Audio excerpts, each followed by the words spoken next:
In 1938, researchers sealed a man alone in a cave for over a month, with no clocks, no sunlight, nothing to tell him what time it was. He kept sleeping and waking on a strict schedule anyway. Nobody told his body what to do. Something inside him already knew. That something is still inside you right now, and it's older than the human species itself. Deep in your brain, sitting just above where your optic nerves cross, there's a cluster of roughly 20,000 cells that has never once seen the sun. It doesn't need to. It already knows what time it is. It has known for longer than there have been humans to ask the question. And yet you've probably never thought about it, not once, not even as you read this sentence. Here's the strange part. This clock doesn't just tell you when to sleep. It tells your liver when to work, your immune system when to attack, your body temperature when to drop. If even one of your ancestors had this rhythm running backward, mismatched with the world around them, they wouldn't have survived long enough to have you. Nighttime for most of human history was not rest. It was danger with the lights off. So why did evolution bet everything on shutting you down in the dark, defenseless, for a third of your entire life? The real answer is stranger than a simple predator's hunt at night story. And there's one detail about this internal clock, something it does to your body every single night, that most people never learn. We'll get to it. Here's why this question actually matters, beyond curiosity. You will spend close to 26 years of your life asleep, not resting on a couch. Fully unconscious, unable to see a threat, unable to run. No other high-stakes decision in your life gets that much uncontested time. Something had to be worth that price. For an animal that isn't especially fast, doesn't have claws, and can't see well in the dark, going unconscious for 8 hours seems like the single worst survival strategy imaginable. And yet it's exactly what your ancestors did, night after night, for millions of years, and it worked well enough that you exist.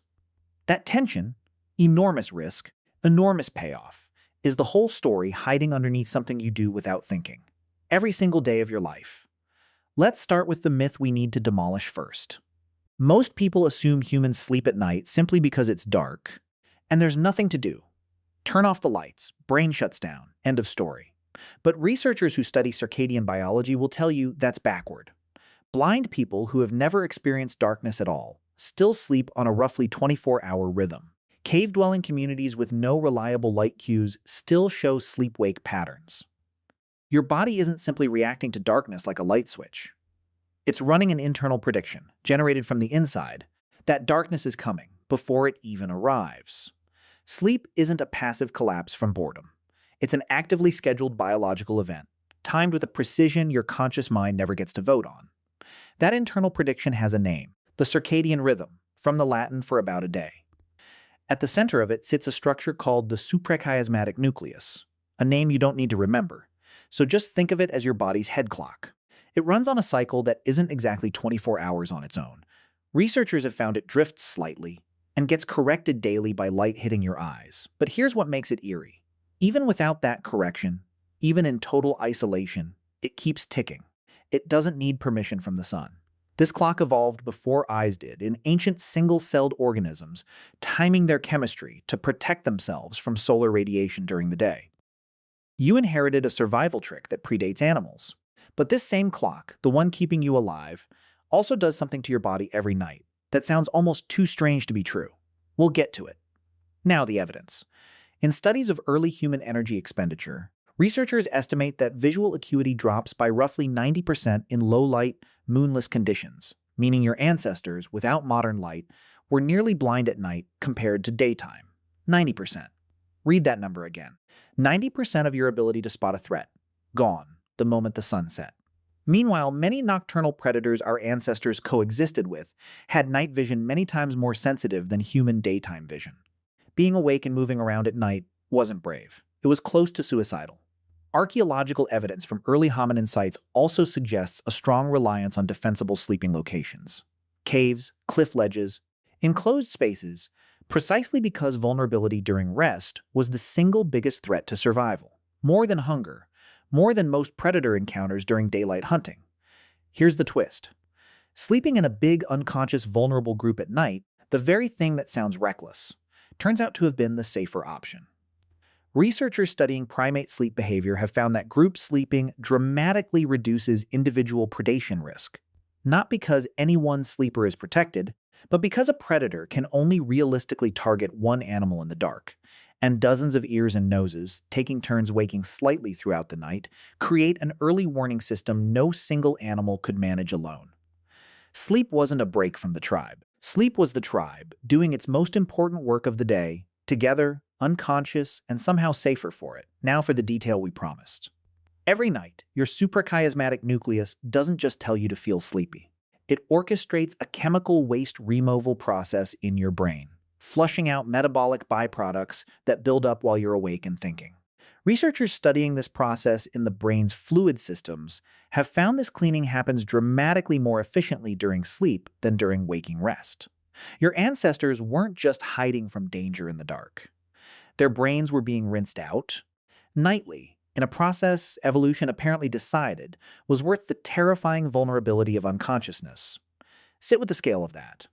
The most dangerous hours of the day were reserved for the most essential maintenance your body performs.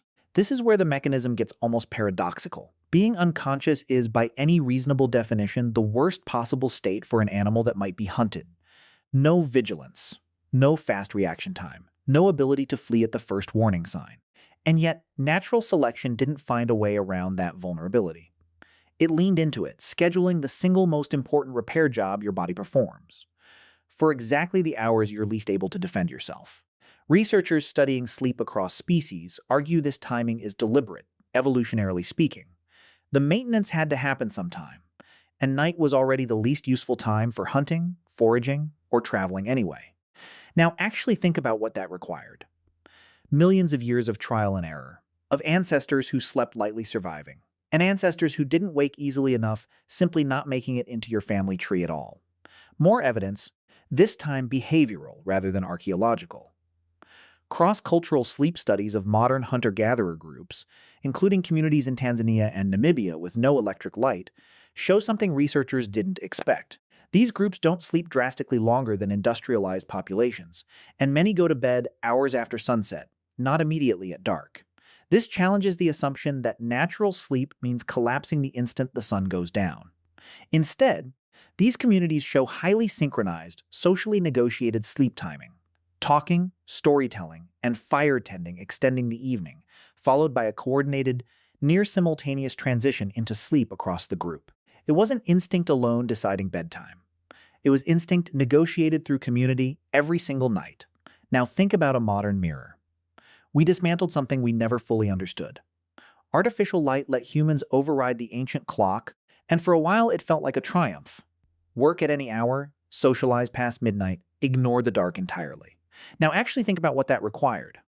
It required convincing a system older than the human species to accept a new set of instructions it was never designed to receive. Researchers studying shift work and modern light exposure have linked circadian disruption to measurable impacts on metabolic and immune health. None of this is a moral failure. Nobody sensible is arguing we should go back to sleeping in caves with no artificial light at all. But it's worth noticing that the ancient rhythm didn't disappear just because we stopped listening to it. So here's what your ancestors actually built over millions of years, in the dark, defenseless, together. A clock that runs without sunlight. A community that stood watch so unconsciousness could happen safely. A nightly cleaning system your waking brain could never manage on its own. They didn't have night vision. They didn't have walls, most of the time, or locks, or streetlights. What they had was rhythm, and each other. You didn't invent the moment your eyes get heavy at the same time every night. You inherited it from a chain of ancestors who trusted the dark just enough together to survive it.